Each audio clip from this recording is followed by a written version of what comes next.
Glória a Deus, paz do Senhor. Hoje a gente vai continuar a série de exposição bíblica aí da carta de Paulo aos Efésios. Para você que está chegando agora, esse é o primeiro vídeo que você está assistindo. Estamos no capítulo 4 de Efésios. A gente estudou 1, 2 e 3. E se você ainda não estudou, aqui né, por cima vai passar um cardzinho da playlist, onde você vai ver todos os episódios até esse agora que você está assistindo. E espero que você assista todos para ser alimentado pela palavra de Deus. Para você que está nos acompanhando, obrigado a você por continuar aqui com a gente. Já viu um, dois, o três, agora está vendo o episódio número 4. E ser uma honra muito grande, é uma honra muito grande, sempre é ter você conosco aqui no nosso canal, tá bom? Para a gente iniciar aí, capítulo 4 de Efésio, preciso dar aquele recadinho rápido. Você ainda não é inscrito no nosso canal, nos ajuda aí a chegar à nossa meta de 1.000 inscritos no nosso canal, apertando aqui no inscreva-se e ativa o sininho, porque todas as vezes que a gente enviar um vídeo aqui para o canal, você vai ser o primeiro a ser notificado. Então é importante você se inscrever e ativar o sininho, tudo bem? Não deixa de curtir, porque o YouTube recomenda esse vídeo para mais pessoas, tá bom? E comenta aqui de onde você é, qual região você é. Se você tem alguma dúvida, deixa aqui embaixo nos comentários, tá bom? E por fim, compartilha com o máximo de gente que você puder, por favor. Porque assim a palavra de Deus vai chegar em muitas e muitas vidas, e esse é o nosso propósito. Não estamos aqui para enganar, para querer inscritos, para, enfim, a gente está aqui para pregar a palavra. E isso é importante e é necessário para nossas vidas. Então não estou aqui para encher linguiça, como diz o ditado popular, tá bom? Então que Deus continue te abençoando. Vamos agora para Efésios capítulo 4. A gente já viu um pouco de como é que Paulo já vem se dirigindo à igreja até o capítulo 3. A gente finalizou a primeira metade aí, né, a primeira metade do livro de Efésios. E hoje a gente inicia o capítulo 4, já falando, a Paulo já vem com mais exatidão na proposta para a igreja, na afirmação para a igreja. Paulo agora ele já vem aplicando mais ainda o que ele já ensinou aí nos 3 primeiros capítulos, com a parte mais doutrinária, que agora ele vem falando sobre o aspecto da igreja, do corpo de Cristo, né? Então agora a gente vai mais profundo no que Paulo quer passar para a igreja. Deixa eu colocar aqui a Bíblia para vocês acompanhar aqui comigo, tá bom? Então a gente vai introduzir hoje no capítulo 4 de Efésios, tá? É um capítulo bem extenso, né? São 32 versículos, mas eu creio que tem muita coisa e detalhe de Deus aqui para esse capítulo, tá? E o capítulo 4 a gente vai ver um ponto falando de andar dos cristãos, ou seja, a unidade da igreja, como está aí o títulozinho lá em cima, a unidade da igreja. A gente vai ver esse propósito vinculado que Paulo quer passar para a igreja de Éfeso. A gente vai ver o propósito dos dons, porque Paulo vem falar sobre o propósito dos dons nesse capítulo 4. A gente vem falar sobre o andar dos gentios e as suas características, certo? E as suas características e os mandamentos para os cristãos, que aí termina a última parte do capítulo 4 de Efésios, tá bom? Então vamos seguir aqui, vamos para o andar do cristão, o andar os cristãos, né? Dos cristãos, a unidade de Cristo. A gente vai ver aqui esses 3 primeiros versículos, a gente vai ler todo porque é um complemento só. Eu sei que a exposição aqui é versículo por versículo, mas tem versículos que são único de uma só formalidade, né? E aí se compõe de 2, 3, 4, 5, 10 versículos, mas ele quer falar um termo só, uma situação só. Então, é justamente esses 3 primeiros versículos que diz assim: Portanto eu, prisioneiro do Senhor, suplico-vos que andeis de modo digno para com o chamado que recebeste, com toda a humildade, mansidão, com paciência, suportando-vos uns aos outros em amor, procurando cuidadosamente manter a unidade do Espírito no vínculo da paz. A gente vê que mais uma vez Paulo se declara não prisioneiro de Nero, não prisioneiro dos romanos, ele se declara prisioneiro de Cristo, prisioneiro no Senhor, né? E ele já vem com a ordenança para o povo. Primeira coisa que eu já consigo separar aqui é que andeis de modo digno. Essa palavra digno veio do fator de perfeição, veio do fator de que seja bom aos olhos do Senhor, certo? Então, quando Paulo vem exortando a igreja com essa posição, é que ele diz o seguinte, ó, examine vocês, veja como vocês estão, se tem alguma coisa errada, conserte e ande digno, ande digno.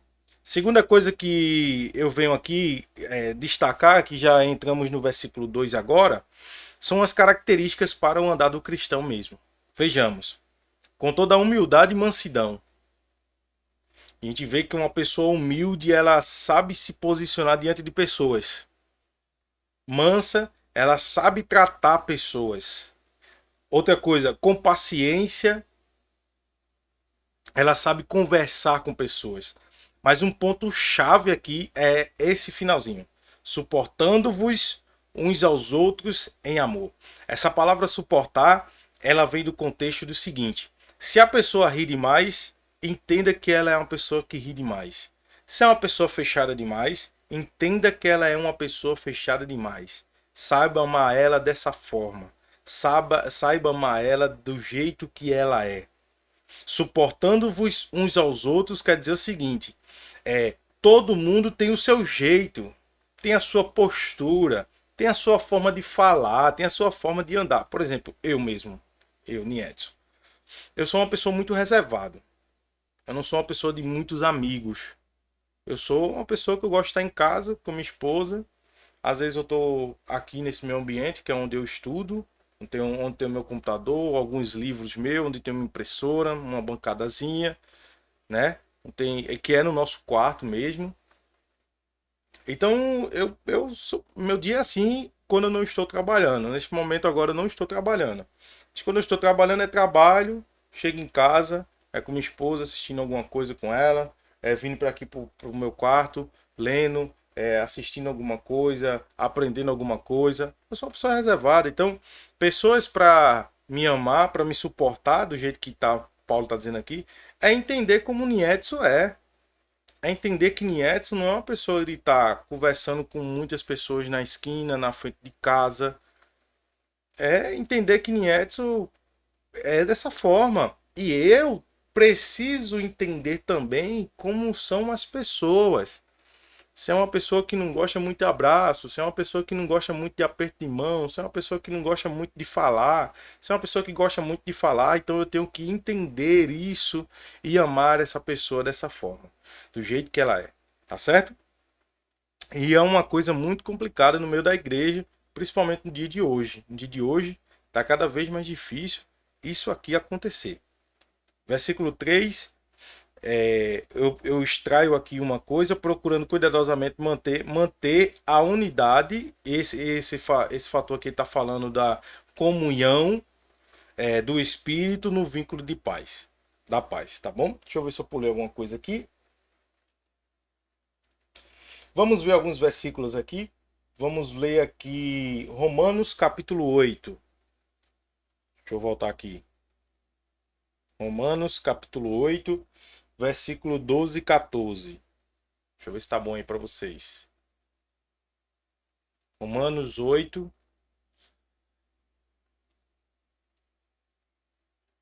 Romanos 8, 12 a 14, que diz assim: portanto, irmãos, estamos em dívida, não para com a natureza carnal, para andarmos submissos a ela. Versículo 13. Porque se viverdes de acordo com a carne, certamente morrereis. No entanto, se pelo Espírito fizeste morrer, os atos do corpo vivereis. Porquanto todos os que são guiados pelo Espírito de Deus são filhos de Deus. A gente já viu aqui no capítulo 2, 1 e 2, que somos parte da família de Deus. No capítulo 1, somos filhos de Deus. de Efésios, a gente já vê que Paulo ele já posiciona isso. E quando vem no versículo 3 dizer procurando guardar a unidade do Espírito pelo vínculo da paz, é justamente isso. Vamos ver outro versículo que se encaixa aqui. 1 João.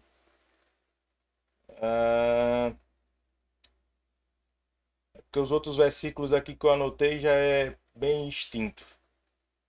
Vamos seguir aqui na leitura que estamos aqui, tá? No versículo de número 4. A gente vai ler o 4, 5 e 6, certo? Há um só corpo, um só espírito, da mesma forma que há esperança para a qual foste chamados em uma só, chamados a uma só. Há um só Senhor, uma só fé, um só batismo, um só Deus e Pai de todos, que é sobre todos, por meio de todos e em todos, ou em estar em todos. A gente vê aqui que essa unidade do Espírito, Paulo já vem enfatizando. Cuide um do outro, suporte um do outro, seja humilde com o outro, seja paciente com o outro, porque há um só Senhor. Há uma só fé. Quando ele está falando Senhor aqui, ele está falando de Jesus. Há um só Senhor, há uma só fé.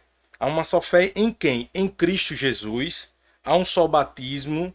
Há um só Deus e Pai de todos. Agora ele já está vinculado a Deus Pai. E esse Deus está sobre todos e em todos. Então Paulo está dizendo o seguinte: cuidado, tenha cuidado um com outros, porque só existe um Deus a ser adorado. Só existe um Espírito Santo que habita em nós. Só existe um Deus que é nosso Pai. Só existe um Senhor, só existe uma fé. E a fé só está em Cristo Jesus. Não existe outra fé. Não existe a fé estar em outro.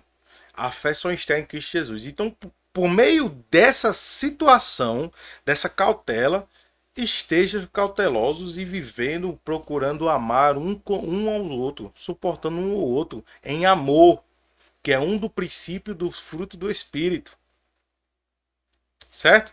Então vamos seguir aqui. Versículo 7. E a cada um de nós foi concedida a graça conforme a medida repartida por Cristo. E ele está dizendo o seguinte, que agora somos família de Deus. E a graça foi repartida por nós. E aí é onde ele diz, lá no capítulo 2, pela graça sois salvos, mediante a fé. Isso não vem de nós, é dom de Deus. Então, essa graça ela foi manifestada em nossas vidas. Ela está em nossas vidas.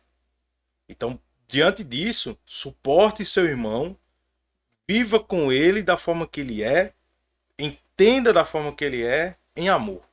Amém? Versículo 8. Deixa eu ver se eu não pulei nada aqui para eu não ficar pulando as coisas aqui. Versículo 8. Vamos lá. Por isso é que foi declarado, quando ele subia em triunfo às alturas, levou cativos muitos prisioneiros e distribuiu dons aos homens. E distribuiu dons aos homens. Ele está falando de Cristo. Quando Cristo se ascendeu aos céus, ele distribuiu dons aos homens. Agora a gente vai entrar na parte dos dons. Que dons são esses, tá? Versículo 9. O que significa ele subiu, se não também desceu às partes mais baixas da terra? É uma pergunta que ele faz. E ele mesmo responde no versículo 10. É aquele que desceu é o mesmo que semelhantemente subiu. Ele está falando desceu ao nascimento de Cristo, aquele que veio, que é o Deus que se fez carne e esteve no meio de nós. Certo? Ele subiu, além de todos os céus, para preencher tudo o que existe. Versículo 11.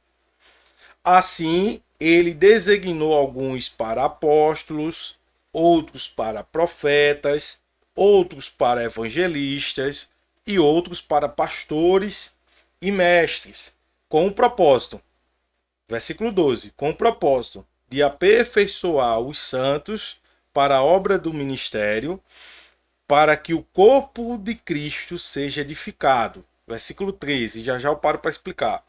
Até que todos alcancemos a unidade da fé e do conhecimento do Filho de Deus, que cheguemos à maturidade, atingindo a medida da estatura da plenitude de Cristo.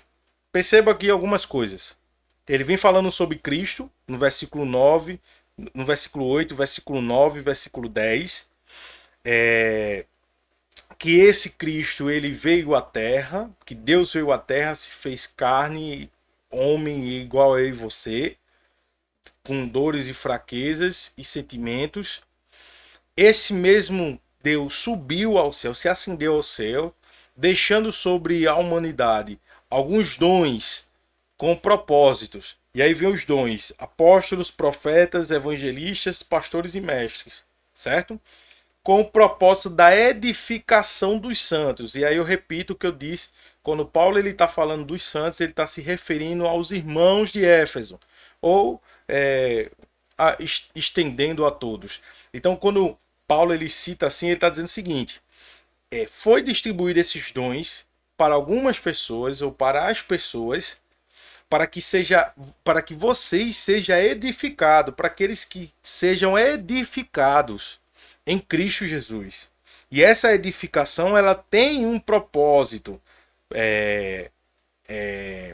Ela vem primeiro para os dons vêm primeiro para aperfeiçoar os santos para a obra do ministério, né? Esse fator de aperfeiçoamento é apresentando a área espiritual para que o trabalho ministerial venha a ser feito, né? É a organização ministerial para que o trabalho ministerial venha a ser feito. E aí, para que o corpo de Cristo seja edificado. Quem é o corpo de Cristo? Nós somos os membros. Então, o corpo de Cristo é aqueles membros, a igreja, aquela pessoa, aquelas pessoas que faz parte do membro do corpo de Cristo, essas pessoas sejam edificadas. E aí eu lembro de uma passagem, e se não me falha a memória, que veio agora aqui na memória, eu não parei para estudar isso, mas se não falha a memória, foi Paulo que cita isso, que toda a mensagem seja para a edificação da igreja, para a edificação do corpo de Cristo. Os membros do corpo de Cristo precisam ser edificados com a verdadeira mensagem. E é justamente isso. E aí, por fim, terá um propósito de tudo isso. O santo será aperfeiçoado, o corpo de Cristo será edificado, certo? E com essa situação acontecendo, iremos alcançar a unidade da fé, do conhecimento de Jesus Cristo, do Filho de Deus, né? E chegamos à maturidade espiritual. A maturidade espiritual. Ele não está falando aqui maturidade de idade. Ele está falando maturidade espiritual. Que isso é crucial para a vida do crente. Quer ver um crente que não é... Saindo um pouco aqui do texto, né? O crente que não é maduro espiritualmente, qualquer turbulênciazinha que ele passar, ele vai embora do evangelho. Ele não fica no evangelho. Ele diz: oxê. A primeira coisa que ele diz: eu aceitei a Jesus e estou passando por prova. Porque não é um cristão maduro. Não é um cristão que aceitou a Jesus numa igreja e já foi logo com um discipulado. É um cristão que aceitou Jesus e já botaram ele para participar de qualquer outra coisa. Então ele não tem ferramenta suficiente para se defender das coisas das investidas de Satanás. Não tem. Porque o cristão verdadeiro, que ele já começa a ser maduro, é aquele cristão que quando aceita Jesus, ele vai logo para um discipulado. Ele vai logo participar de um discipulado. Vai logo aprender o que é Bíblia, vai logo aprender o que é Jesus, vai logo aprender o que é Deus, vai logo aprender o que é que Deus faz, o que é que Jesus fez, o que é que a Bíblia diz. Vai logo aprender isso. Isso já começa a maturidade espiritual, irmão. E Paulo está dizendo o seguinte aqui, ó: aperfeiçoamento dos santos, edificação do corpo, para que alcancemos a unidade da fé no conhecimento do Filho de Deus e cheguemos à maturidade. E aí atingimos a medida da estatura da plenitude de Cristo. De plenitude é eles vindo pleno sobre nossas vidas. Né? É onde a gente vê a manifestação de Cristo sobre nossas vidas, ou através de nossas vidas. Versículo de número 14. Agora a gente vai ver mais profundo esses propósitos dos dons, tá? Os propósitos dos dons. A gente vai ver mais profundo agora sobre os propósitos dos dons, 14, 15 e 16. A gente vai ler os três e aí a gente vai entrar aqui no versículo. Ou se eu achar que necessário parar, vou parando. O objetivo é que não sejamos mais como crianças, levados de um lado para o outro pelas ondas teológicas, nem jogados para cá e para lá por todo o vento de doutrina e pela malícia de certas pessoas, melhor falando, que induzem o holocausto ao erro. Ixi, irmão, tô lendo errado, viu? Vamos ver aqui. Vou só voltar aqui. Nem jogados para cá e para lá, por todo o vento de doutrina e pela malícia de certas pessoas que induzem os incautos ao erro. Os incautos ao erro, né? Longe disso, seguindo a verdade em amor, crescemos em tudo naquele que é a cabeça, Cristo. Dele todo o corpo, ajustado e unido pelo auxílio de todas as juntas, cresce e edifica-se a si mesmo em amor, na medida em que cada parte realiza a sua função. Perceba aqui a característica que Paulo ele cita bem profundo aqui. No versículo 14, ele tem uma preocupação.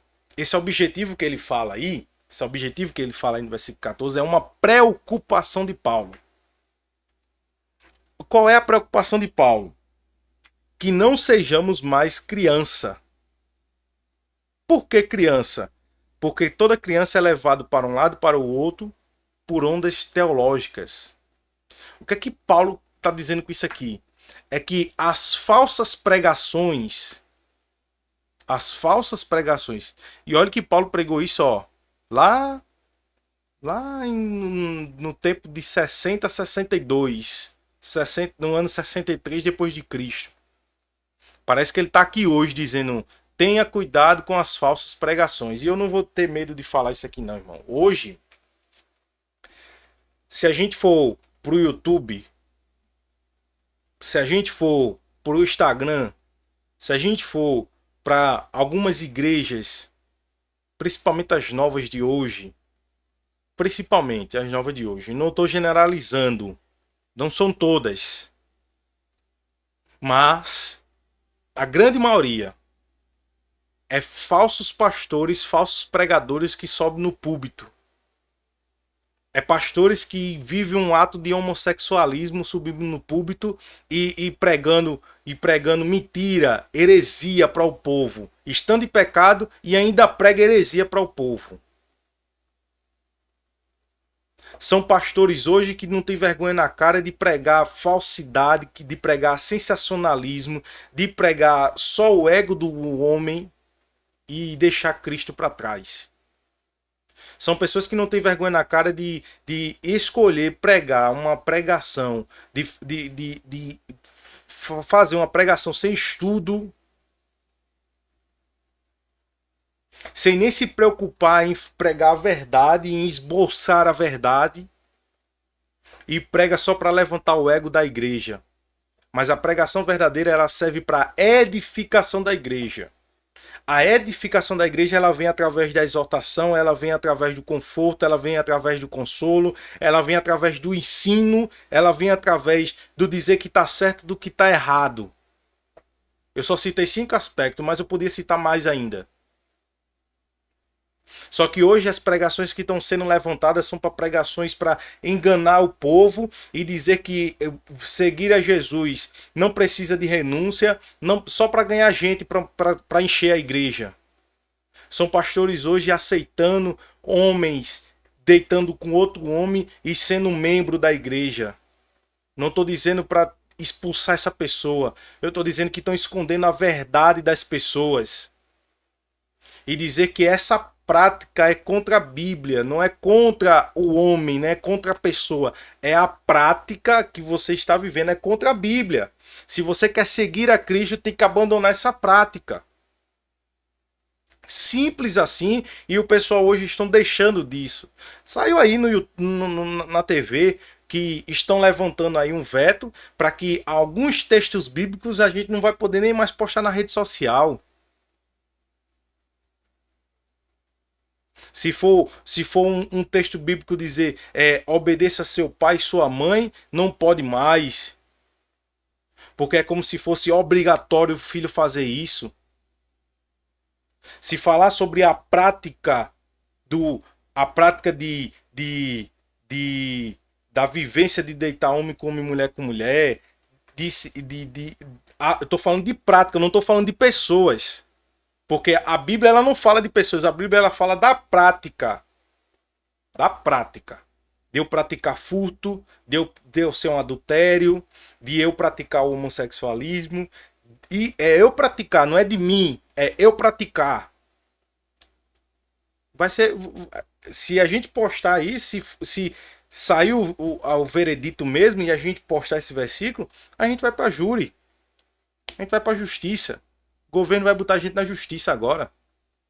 Porque a gente postou um versículo que eles acham que tá sendo um racista. Irmão. E olha o que é que Paulo está dizendo aqui. Levados de um lado para o outro pelas ondas teológicas, nem jogados para cá e para lá, porque por todo o vento de doutrina e pela malícia de certas pessoas que induzem os incautos ao erro. Eu vou mostrar a você o que é incautos, para você entender aqui. Como eu disse, né? A gente vai sempre pegando aqui no que é no Google aqui ou no dicionário as palavras para ficar mais simples. Incauto. Vamos lá. Significado de incauto. Dizer-se de ou qualquer que não tenha cautela, descuidado, imprudente. São pessoas imprudentes. Induze os imprudentes ao erro. Vem com malícia. Que tem outra aqui, ó. Malícia. Crédulo. Ingênuo. Eu vou nem falar mais. Mas isso é o que está acontecendo hoje. Está acontecendo hoje. As igrejas que estão se levantando hoje, não estou dizendo todas, mas são igrejas que estão sendo pautadas numa mentira. No evangelho coach. No evangelho sensacionalista. No evangelho da prosperidade. Mas o evangelho da cruz está ficando de lado. Estão fazendo isso para encher a igreja. Porque a igreja que prega o evangelho da cruz, ela é escanteada. Ela é perseguida. O povo não quer ser membro dessa igreja. Já começa daí. Versículo 15. E eu vou nem continuar aqui não, porque senão a hora vai embora. Já estamos em 30 minutos. Longe disso, seguindo a verdade em amor, cresçamos em tudo naquele que é a cabeça em Cristo. Então, no lugar dessas coisas, Paulo está dizendo, seguimos a verdade em amor. Ele está dizendo o seguinte, por mais que essas pessoas se levantem para pregar o engano, precisamos continuar com a verdade. Precisamos continuar pregando a verdade. Essas pessoas que se levantam para pregar só o que o povo quer ouvir, por mais que sejam inúmeros, mas eu e você precisamos continuar com a verdade. Porque é a verdade que liberta, é a verdade que transforma, é a verdade que restaura e é a verdade que dá passagem para o céu. Porque se a gente continuar na verdade, crescemos em tudo naquele que é a cabeça em Cristo Jesus, que é Jesus. Olha que lindo isso aqui que Paulo está falando. E no versículo 16, de todo o corpo, ajustado e unido pelo auxílio de todas as juntas, cresce e edifica-se a si mesmo em amor, na medida em que cada parte realiza a sua função. Então, cada membro que realizar a sua função, na verdade, esse corpo cresce, edifica a si mesmo e cresce em tudo que naquele que é a cabeça, Cristo Jesus. Ou glória. Você pode digitar aí um glória a Deus. Quiser digitar um glória bem grande, digita aí um glória bem grande. Glória a Deus, porque existe um propósito para aquele que permanece fiel na verdade. Ah, Nietzsche, mas para eu ter 30 mil inscritos no canal, ou para eu ter 30 mil seguidores no canal, eu tenho que ter uma vivência diferente, eu tenho que pregar diferente. Continue assim, irmão. Continue assim, irmão. Não tem problema não. Eu continuo na verdade. Eu continuo com a verdade. Ah, Nietzsche, mas se continuar pregando com a verdade, as agendas vão começar a diminuir. Não importa. Não importa. O que importa é que eu permaneço com a verdade. Com a verdade. Vamos para o versículo 17. Agora a gente vai entrar agora num contexto mais profundo, tá? Paulo já ensinou o que é que tem que fazer, agora é como a gente vai agir, tá? Que é justamente o termo aí, como devemos agir. Deixa eu ver se eu... Como deve agir, né? Os crentes. Deixa eu ver se eu pulei alguma coisa aqui.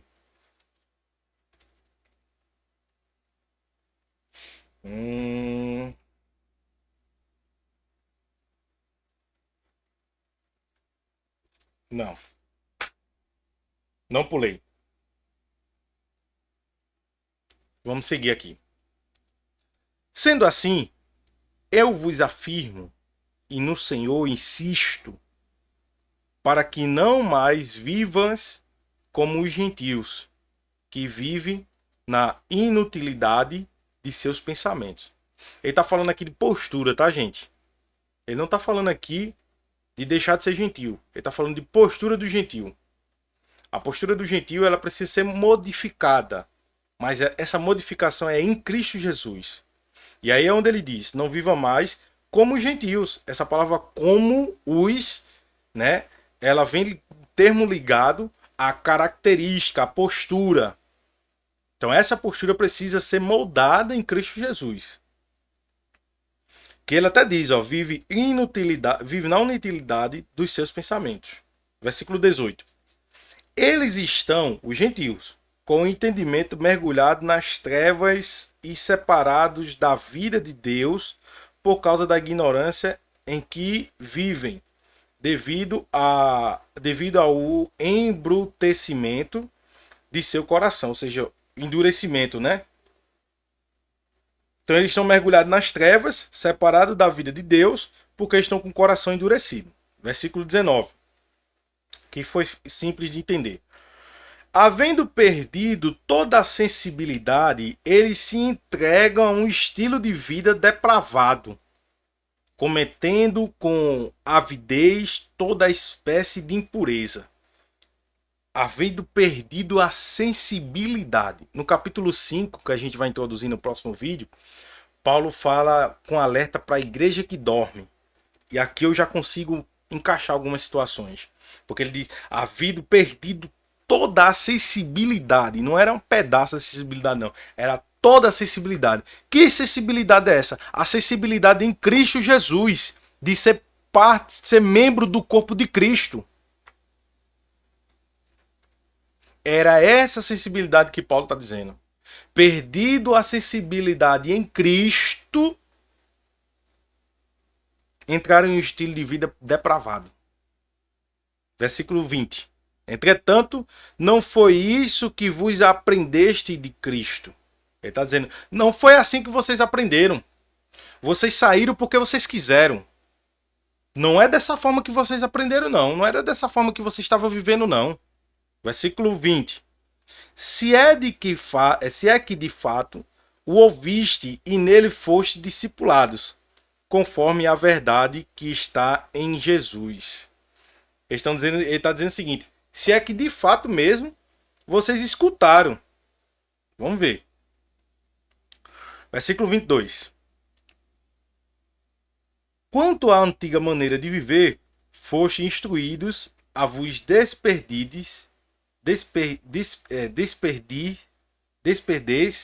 do velho homem, ou seja, sair do velho homem, que se corrompe por desejos enganosos, e sedes renovado do vosso modo de raciocinar, e a vós revestirdes de novo homem, criado para ser semelhante a Deus em justiça e em santidade proveniente da verdade. Ele está dizendo o seguinte: da antiga maneira de viver, foste instruídos a deixar e viver ou ser renovado ou revestir de um novo homem. Ou seja, vocês tiveram a possibilidade de ser agora uma nova criatura, de ser agora um novo homem, de viver agora uma nova vida. E essa nova vida, vocês seriam criados para ser semelhante a Deus em justiça e em santidade proveniente da verdade. Mais uma vez, ele vinculando a postura dos irmãos. Um novo homem é uma nova vivência, é uma nova postura, é uma nova vida, é uma nova qualidade de vida, é uma nova forma de andar, é uma nova forma de vestir, uma nova forma de falar. Então viva o que Cristo... Ele está dizendo o seguinte: vocês receberam de Cristo, não foi de mim não, de Cristo o ensinamento puro, o ensinamento real, e estão fazendo ao contrário. Versículo de número 26. Já está terminando já. Estremecei de ira, mas não pequeis. Acalmai a vossa raiva antes que o sol se ponha, e não deis lugar ao diabo. Vinculado a essa nova postura, essa nova vivência, esse novo homem que se caracterizaria na vida do cristão, vai acontecer várias situações, Paulo está querendo dizer. E essa situação pode ser uma ira, no versículo de número 26. Estremecei de ira, mas não agi com a ira, que é onde vem o não pequei, não pequeis. Porque o sentimento de ira você pode sentir, eu posso sentir, qualquer pessoa é cabível a sentir. É um sentimento. Mas eu não posso ser alimentado por esse sentimento. Eu não posso agir conforme esse sentimento. Porque se eu agir com ira, eu vou querer matar alguém. Se eu agir com ira, eu vou querer fazer maldade com alguém. Se eu agir com ira, eu vou fazer da forma que Cristo não me ensinou. Porque o que Paulo vem dizendo aqui é sempre: andai em amor, vive em amor, suporte uns aos outros em amor. A ira ela só é quebrada com amor. Você só não peca com o sentimento de ira se você estiver alocado, se tiver em você alocado o amor. Aí ele diz: acalme a vossa raiva antes que o sol se ponha. Não deis lugar ao diabo. Porque se a gente agir com a ira, damos lugar ao diabo. Versículo de número 28. Já está terminando. Aquele que rouba, não roube mais. Pelo contrário, trabalhe, fazendo com as mãos o que é bom, para que tenha o que repartir com quem está atravessando um período de necessidade. Aqui ficou mais simples, né? Ficou simples de entender. Aquele que rouba, não faça mais. Pelo contrário, vá trabalhar. Vá ganhar dinheiro do seu suor, através do seu suor. E fazendo isso, para que tenha o que repartir com quem está atravessando um período de necessidade. Ajudar o próximo. Versículo 29.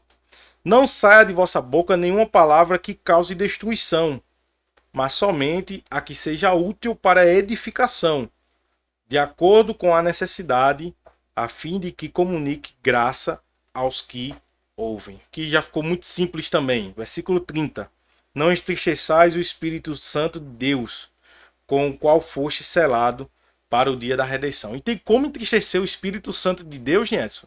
Tem. Você fazendo isso aqui, o que Paulo estava dizendo que não era para você fazer. Não, não peques com a ira. Não roube. Não fale palavra que causa destruição.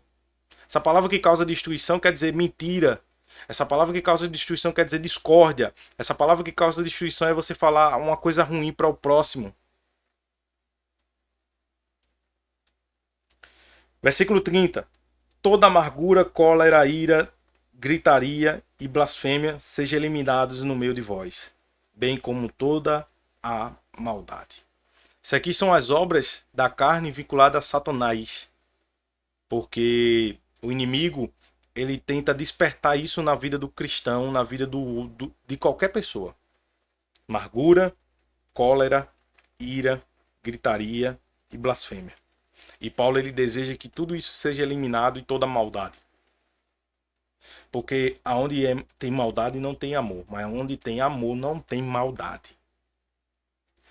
32 para a gente encerrar.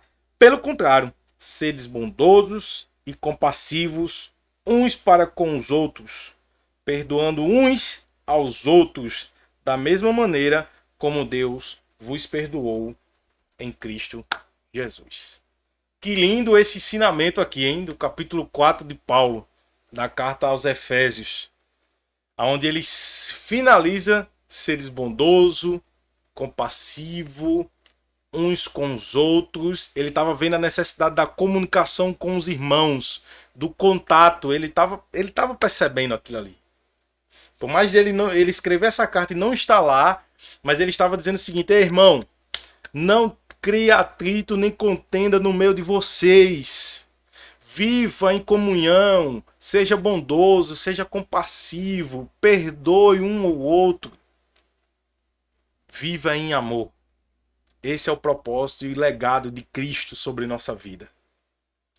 Esse é o capítulo 4 de Efésios, né? Deixa eu tirar a Bíblia aqui para ficar só eu agora. Este é o capítulo 4 de Efésios. Espero que você tenha aproveitado, tenha aprendido. Se ficou alguma dúvida, digita aqui nos comentários. Digita de onde você é também. Não esquece disso. Não esquece de curtir, de comentar, de compartilhar, de se inscrever e ativar o sininho. Tá bom? Próximo vídeo vai ser capítulo 5 de Efésios. A gente vai falar sobre os mandamentos para seguir a Deus. Iremos falar sobre os mandamentos para os cristãos, né? E aí onde ele vem falando no versículo 14: desperta tu que dormes, levanta-te dentre os mortos e Cristo te esclarecerá. Esse capítulo 5 é muito profundo também, irmão. Muito profundo, muito profundo, muito profundo. E aí agora fica faltando só 2 vídeos, né, pra gente encerrar. Próximo vídeo vai ser 33 versículos. Esse foi 32. E o capítulo 6 é 24 versículos. Fica faltando 2 vídeos aí pra gente encerrar. Estou querendo ir para Atos dos Apóstolos, mas eu estou vendo aqui também Colossenses e Tessalonicenses, que foi escrito basicamente no mesmo período de carta de Paulo aos Efésios. E aí eu acho que ficaria interessante também a gente ir para essas 2 cartas e depois ir lá para Atos dos Apóstolos. Mas que Deus continue te abençoando, tá? Te dando graça, te dando conhecimento mediante a Deus. E eu quero orar encerrando para a gente finalizar aqui mais um episódio aqui da carta de Paulo aos Efésios. Deus, obrigado por essa magnífica palavra, pela tua misericórdia que não tem fim e pelo teu amor dado a cada um de nós por meio da graça, por meio da tua presença vinculada em nossas vidas. Obrigado, Jesus, por cada um que nos acompanha e que essa mensagem venha chegar em muitas vidas, que é uma mensagem de salvação, libertação e transformação. Obrigado por tudo. Continua nos abençoando. Em nome de Jesus. Amém. Meus irmãos, muito obrigado. Até o próximo vídeo, capítulo 5 de Efésios. Que Deus continue te abençoando, abençoando tua vida, tua família, tua casa, em nome de Jesus. Até a próxima, em nome de Jesus.